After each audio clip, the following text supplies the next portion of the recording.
Happy birthday po, Lola. Pwede po ako mag-English na lang. Okay lang? Sige po. So, Lola, happy birthday po.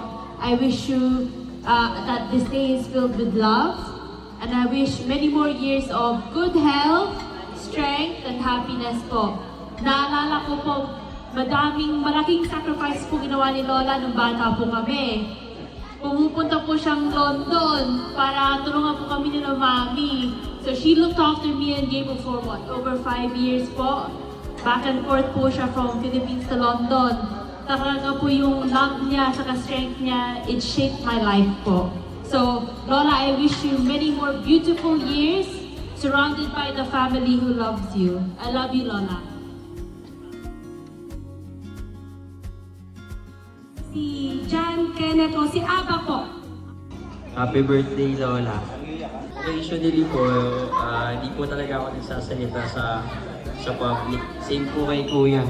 Pero, ayun, nag-ready po ako ng konting message kay Lola. Today we celebrate not just at your age, but the incredible life you live and love you poured into our family. Napakalaking blessing po na kasama po namin si Lola at the age of 90 na buo po kami, si Lola at Lola. We are truly grateful for every moment that we get to spend with you po and kay Lolo. Lola, thank you for all the stories you've shared, the lessons you've taught us, and the strength that you showed us through the years. Your patience and your kindness and unconditional love po sa aming mga apo niyo and also sa mga parents po namin. Yun po nakatulong po sa pag-shape sa amin. So, who we are po, mga young professionals po. So yun, thank you po Lola sa lahat ng mga sacrifices niyo po sa amin. I love you po, we love you po Lola. Right now po, si Harold po talaga, he looks after them. Pag po kasama si Harold, I don't need to worry. Because alam ko, he'll make sure everything is in order. So Harold, take it away. Naalala ko lang po kasi nung parang last na nagkaroon ng celebration si Lola, parang ang pinaka naalala ko message ko noon. Nagpapasalamat ako sa kanya kasi nung pagkabata ko, pag pinapagalitan ako ni Mami, tumatakbo ko dito kay Lola pupunta. No? Tapos si Mami, ayaw marinig yun. No? Pero, kidding aside po, no? Siguro ang pinaka-thank you ko kay Lola, kasi yung binigay pong buhay kay Lola, kung hindi po dahil kay Lola, wala akong mami na magpapalaki sa akin na maayos. Tama po ba yun? Kung hindi rin po kay Lola, wala akong mga tita. Ayan, sila Tita Che, Tita Jean, Tito Nilo, Tito Mandeng. Amen! Amen. Nasabi ko pa lahat? Tama po yun eh. Kasi kay Lola po nanggaling yun eh. Then, hindi rin ako magkakaroon ng mga pinsan na mababait na ka-close ko. Kaya po ang masasabi ko lang, hindi lang po basta ganon. Masasabi ko pong thankful ako kasi kung hindi po dahil sa pagpapalaki ni Lola at pagiging role model niya sa mga tita ko, tito ko, hindi po aabot sa amin yung mga aral po na natutunan namin. No? Okay pa Lola yung message ko? Okay. And hindi ko na po ang isang pinakamatithank you ko pa, alam ko po kasi mga lola, mga nanay, hindi po natin maririnig yung mga prayers niyan. Pero I'm sure, laman po tayo nila tita, tayong mga apo ng mga prayers ng mga magulang natin. And minsan po kasi parang matatouch tayo pag lang nalaman natin eh, di ba? Pero yung prayers, hindi sinasabi yun. Pero ako, I'm sure kay Lola, lahat kami, damay lagi sa prayers niya. No? Thank you Lola. And alam ko, lumalaki kami, minsan nagiging busy, pero hopefully lahat kami, wini-wish ko na magkaroon pa tayo ng mas quality time. Yung quantity, itatry pa rin, pero sana mas magkaroon tayo palagi ng quality time as a family para mas maging bonded pa tayo. Yun lang Lola, happy birthday. Alam mo gaano kita ka-love. Thank you sa lahat. Happy birthday.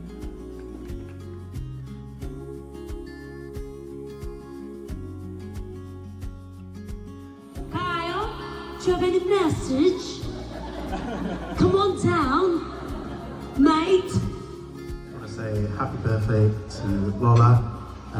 90 years, but every time I see her, she's just full of joy and happiness, and you would never guess she's 90. So here's to many more years, and happy birthday.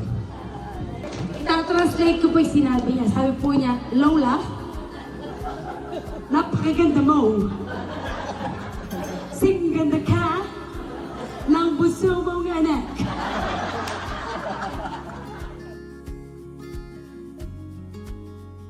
Happy birthday. Pero ang mas maganda po siguro, ang paalala ko na lang should be palaging mapagpasalamat sa Diyos. No? I think that will make you mas masaya kasi nagpapasalamat tayo sa Diyos. At kapag nagpapasalamat tayo sa Diyos, siyempre ang karugtong na damdamin nun, kagalakan ng puso. At kapag nagagalak ang puso, marami pong nahahawa doon. No?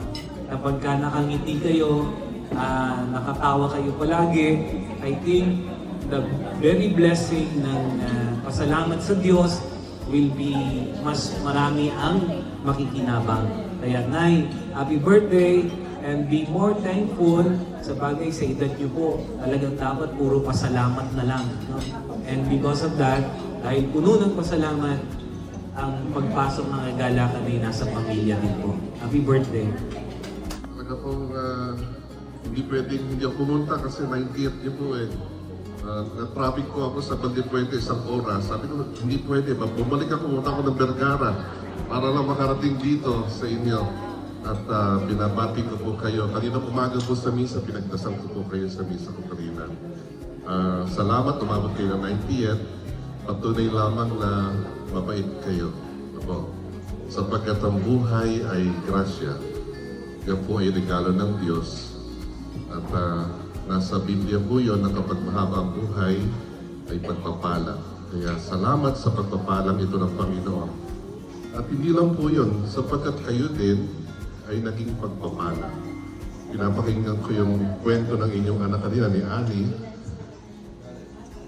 Yung puso ng nanay talaga ay tapat at hindi inuuna ang sarili, inuuna ang pamilya, inuuna ang lahat.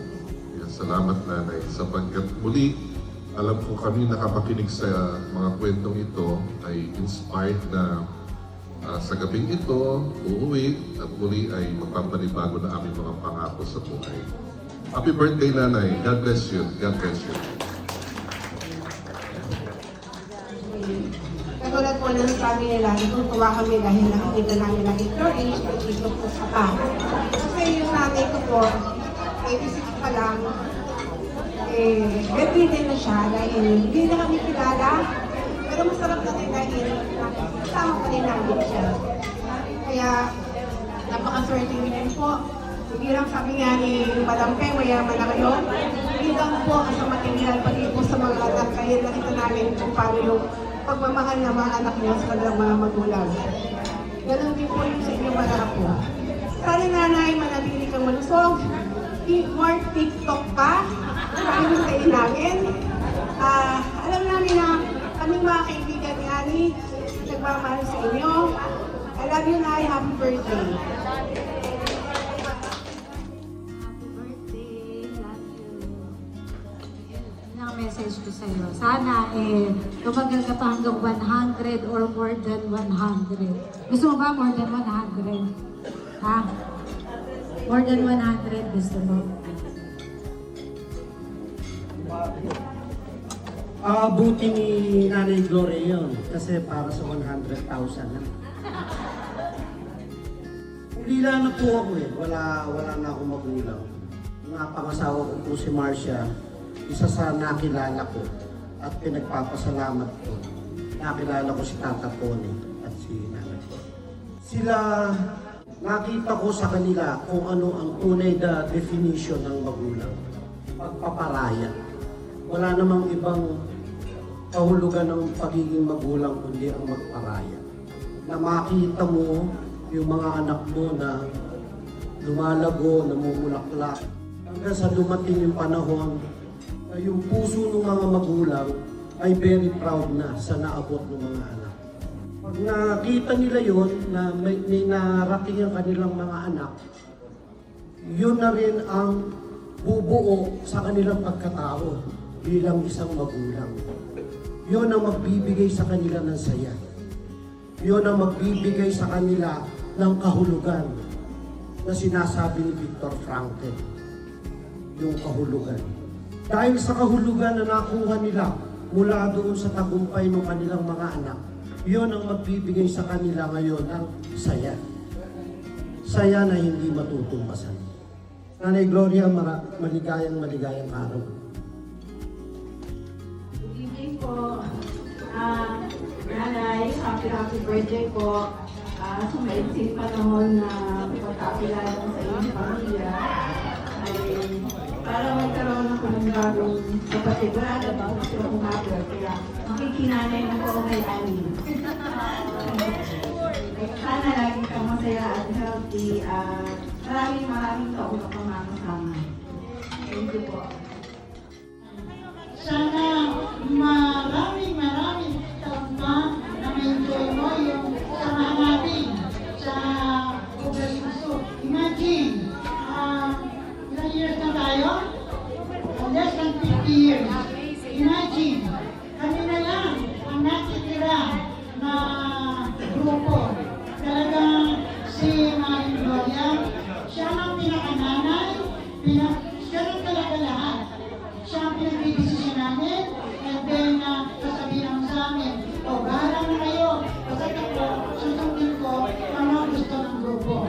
Pero siya mismo ang sinasabihan namin, kayo ang nanay namin, kayo ang masusunod, kung ano ang gusto nyo, sabihin nyo. Talagang mataas ang paggalang namin kaya ni Gloria. Kasi yung words of wisdom niya, hindi namin, masyado namin na-internalize na sa sarog namin. Lahat ng kanyang mga bahay sa amin, talagang mga community mo. At pag umiiyak kami, nandyan siya. Nandyan siya sa aming tabi. Alam niya kung ano yung pain na nararamdaman ng bawat isa sa amin. Naring Gloria, happy birthday. Thank you. From all of us here. Happy 90th birthday po, Lola Gloria. And sana po, ang wish ko lang po sa inyo ay good health para po mahabang panahon pa po kayo makasama nila Tita Che. At nakakatuwa po yung energy nyo na nakakapag-TikTok pa kayo sa age niyo.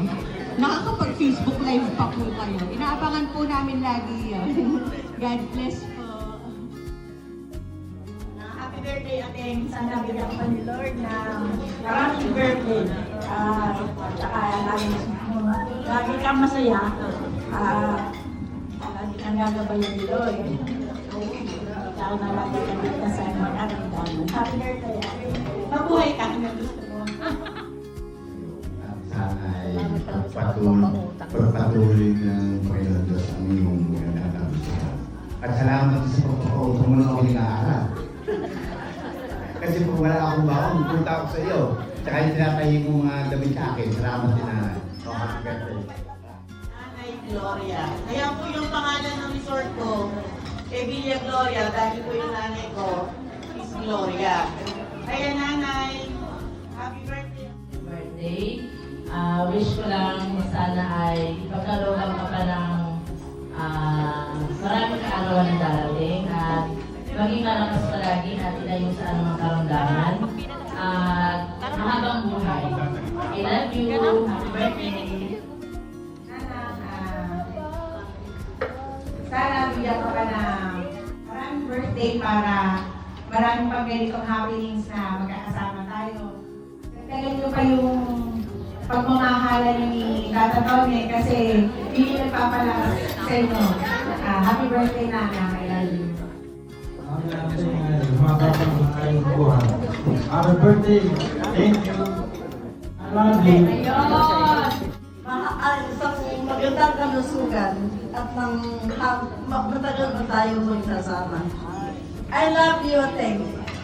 Alam mo naman, Ateng, na lahat ng pangarap mo sa buhay, yung narating na. Kaya, I'm very happy for you, Ateng. I love you very much! I love you too.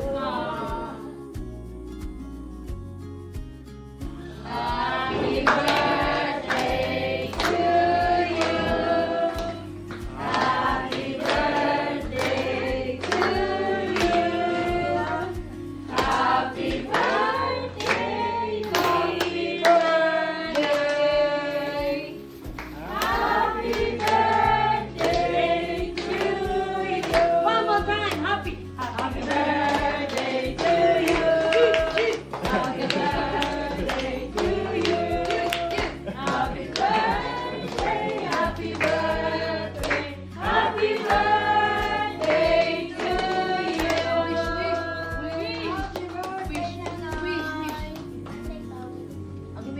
Ay, Dios Ben, Inyo lang, inyo lang. Oo, wish.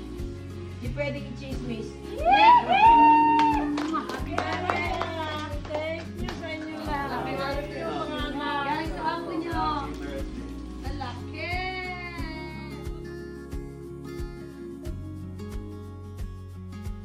Mag-isawa yung madaldal pareho. Kailangan yung isa, nakikinig lang. Eh, nung isang araw nga po yung munti kami mag-away eh. Sabi ko, may kayo nagbabago eh. Natututo ko sumagot. Hindi po ako sanay na sinasagot ako. Joke lang, dear. Sa ilalim na ako ng lamesa, nakita mo pa. Magandang gabi po. Nanay, happy birthday. Nawa ay mga ibang birthday ang dumating sa buhay nyo. Salamat po at nagkaroon kayo ng anak na katulad na ganon. Paano nyo po nagawa yun? Ay, paano nyo nagawa? Ayan, happy birthday, more birthday to come. Love you. Mahal po namin kayo. Napakasarap na may nanay pa at may tatay. Ano po? Dahil may pagkakataon na pagka meron tayong dinadala, may nanay na pang maiiyakan. Ano po? At magpapayo ng para sa ikabubuti ng kanyang mga anak. Kaya po talagang napaka-blessed namin magkakapatid at mga pamangkin. Talaga pong meron po kaming nanay at meron po kaming tatay na mapapagod. Kaya namin nanay yan. Happy birthday ulit.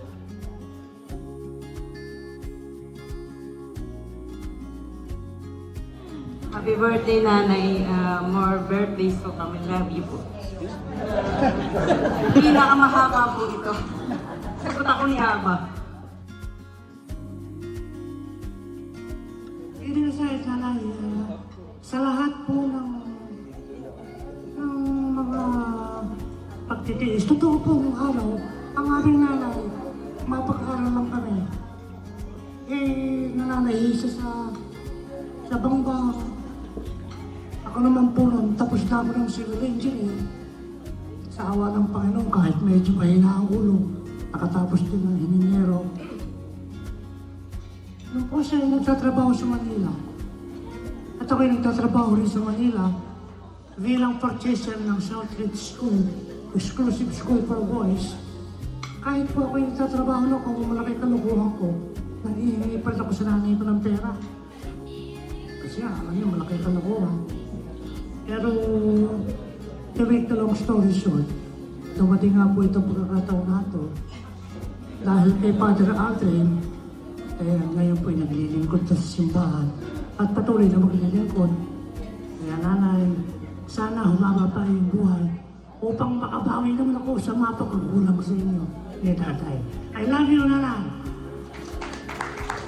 Joke lang yung kapatid. Napakalaki ng serbisyo mo sa kanila. Sila po ang kasama ng nanay at tatay gabi-gabi, lalo na po kung malaki ang lagay. Kala mo ba, kaligtas ka sa akin, ha? Dahil totoo po, balik-loob na po ang kuya ko na yan. Napakabait po niya. Totoo lang po, kahit nung araw po, joke lang po yung mabait po talaga siya. Act of service po ang kanyang pagbibigay ng love sa amin. Lalo na po sa akin. Hindi po niya ako inaaway, si ate lang po.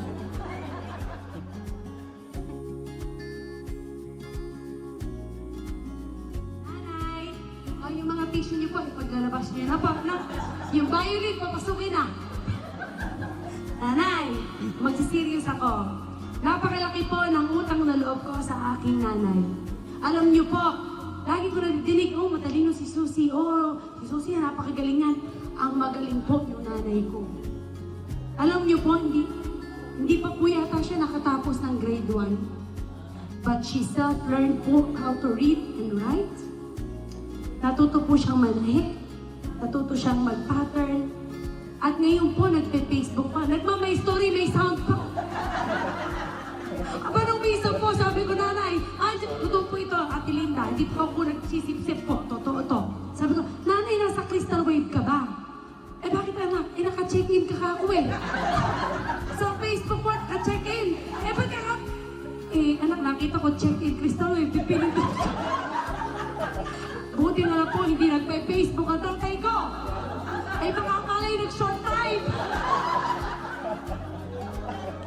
Napakagaling po nitong nanay ko. I'm just doing it in jest, but the underlying meaning po is, imagine if she was given the opportunity given to me. Imagine if she was enabled the way I was enabled by her. Imagine if she was empowered by the way she empowered me. Imagine kung ano pong potensyal ng aking magulang, ng aking nanay. Napakatalino, napakabait, napaka-selfless. Alam ko po, nanalo po ako season ng araw. Kaya sabi po, iyak, tawa. Nay, utang na loob ko ang lahat. Narating ko ang lahat para dahil sa inyo ni tatay. You know, alam niyo po, I'm blessed and I've been achieving and doing things beyond my wildest dreams. Nakakamit ko po ang mga bagay na kahit nung bata po ako, hindi ko alam na possible sa isang katulad ko. Dahil po sa pinagdaanan po namin nung bata ako. Nung pong ako po'y may kausap po minsan, sinasabi ko po sa boss ko po sa Lotto, totoo po ito. Sabi ko, imagine, Prof, if I was born here and I studied here, imagine how much more will I achieve. Alam niyo po, sabi niya, napakataas po niya, sabi niya, no, you're wrong, Susie. You achieve what you achieve because your only motivation is poverty. Your motivation is to help your parents and your family. Your motivation is because you are inspired by your parents. At uulitin ko na yung lahat, utang na loob ko po sa inyo lahat. Kung pinapiano niyo po ako sa Facebook, napasin niyo po siguro, napakadalas ko pong mag-post. No? Actually, there was one time po, I felt it was becoming more braggy. It was becoming more putting out myself out there. So nagda-doubt na po ako. I don't need to show people what I do. I'm quite self-assured and I don't need to do that. At ang nagsabi po sa akin, dalawang tao po. Si Harold po at si Nanay. Una po sabi ng pamangkin ko, Tita Che, when people go abroad, travel, you do silly things in your garden with your dog, you do it. But when you post things about what you do, diba nung bata ka, na-inspire ka ng mga nakikita mo, meron po yung bahay po ni Mang Prole sa kanto ng araw. Ito po pala ay manifestation ngayon ko lang nalaman. Kahit po sino tanongin niyo sa poblasyon, so lagi ko po sinasabi, pag ng araw magiging ganyan ang bahay namin. Hindi naman ganun kalaki. Gusto ko po kasi bahay na bato. Talaga po gusto ko magkabahay na bato. Dahil bahay na nakahay pong may-ari ang bahay namin ng araw. Isang ani na nga lang hindi pipirma, babagsak na. So, Nanay, maraming salamat. Sabi po niya, anak, tuwing magpo-post ka sa Facebook kung ginagawa mo at achievement mo, dinadagdagan mo ng isang araw ang buhay ko. Kaya hindi ako magsasawa. Kahit sabihin ng iba, nagyayabang ako. Kahit anong sabihin ng ibang tao sa akin. Dahil araw-araw magpo-post ako. Para mabuhay mo. Para mas malaki pa makasama kita. Ako ang pinaka-hindi lucky sa amin. Lahat ng kapatid ko lucky. Ako, alam ko one day, I'll get that dreaded phone call. I won't have enough time. And I pray to God na kahit mangyari yun, I just want them to be. I don't want to be selfish. I want them to live a quality life, happy life. At kahit na anong speaker pa, kahit sa Russia, pupuntahan ko. Para lang makapag-post ako sa Facebook para makita mo. I love you, Nay! Love you, Tay! Mahal na mahal kita. Love you.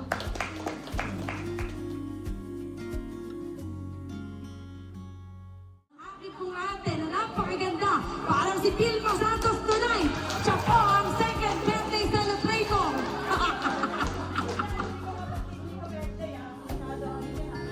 Oo, ikaw na. Eh kasi, marami akong utang sa'yo. Magandang gabi po sa inyo lahat. Maraming salamat po sa mga una-una, sa mga dumating. Ate Tess, maraming salamat po sa pagdating nyo. Alam ko, napaka-busy nyo po.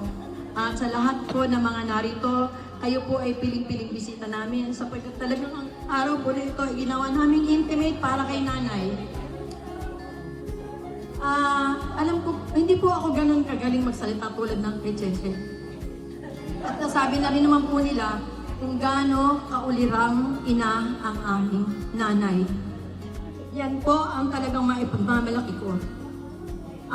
Pinilit po niya kami makapag-aral kahit na marami po siyang naging klase ng trabaho ng araw. Nagtinda ng itlog, nagtinda ng tinapa, nagtinda ng mga kasangkapan na nakikisama lang po siya. Meron po siyang amo. At ang pinakamatindi po, dahil hindi na po siya kumikita sa pagtatahi, ito po ay true to life po. Ayan po ang Black Rosary. Umalis po siya ng college kami. Ako po ang ate. Nang panahon po na yon, parang feeling ko po iniwan ng nanay sa akin ng responsibilidad bilang nanay. Kung natatandaan ko po, unang umalis ang nanay namin para magtrabaho sa Maynila dahil po 3 kaming sabay-sabay na nag-aaral. At isa pa pong matinding nangyari, nasaling po ang bahay namin. First year college po ako noon, tandang-tanda ko. Meron po kaming kapitbahay na napakabuti, wala po sila dito ngayon. Pinatira niyo po kami ng 1 buwan sa bahay nila. At buhat po noon talagang sabi ko kailangan naming makatapos ng pag-aaral, umahon sa ganong klase ng buhay. At alam po ng Black Rosary, ng unang time na umalis ang nanay ko, nagpa-Black Rosary kami, ako namumuno sa Rosary. Alam po nila, andito po sila. Umiiyak po ako nagpa-Black Rosary. Dahil napakahirap mo ng nanay na wala. Na nasa Manila, nagtatrabaho para sa kanyang mga anak. Lahat po ay binibigay ko ang pagpupuri. Salamat Lord, nagkaroon kami ng ulirang nanay na kahit po 90 years old na, nagpapagawa pa ng bahay, nagpapakumpuni pa ng yero, nagpapapintura pa ng bahay. So ganun po ang nanay namin ka-organize at ka-produktibo.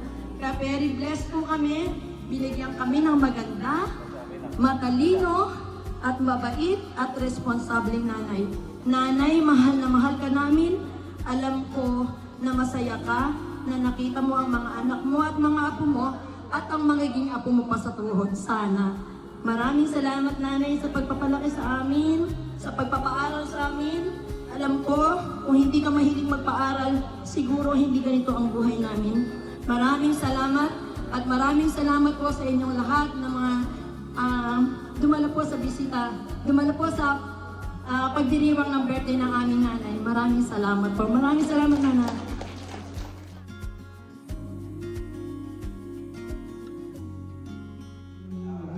Nakilala ko siya, unang biribis na ako sa kanya, talagang lampos siya talaga. Hey, woohoo! Sana all. Kasi nung pong binata kasi, pre-lodging nun eh. Eh ngayon may asawa na ako, talagang di ko kanina na uli. My love. My love will never die. Wala pa siya, naano pa na blanco pa siya yan, ha? O tatay, maraming salamat din sa pag-aalaga kay nanay nung araw. May nasabihin pa ba kayo? Sa tutulong po talagang nababla ko yung isip ko. Maraming sa mga lahat po ng tumuro, maraming salamat po. Siguro, dapat pala po nagdala kaming baraha. Kasi lumilinaw yung isip niya eh. Nakakalakad din pumayos pag may bara. Joke. Love you, Tay! Okay, okay. Happy birthday, Nay!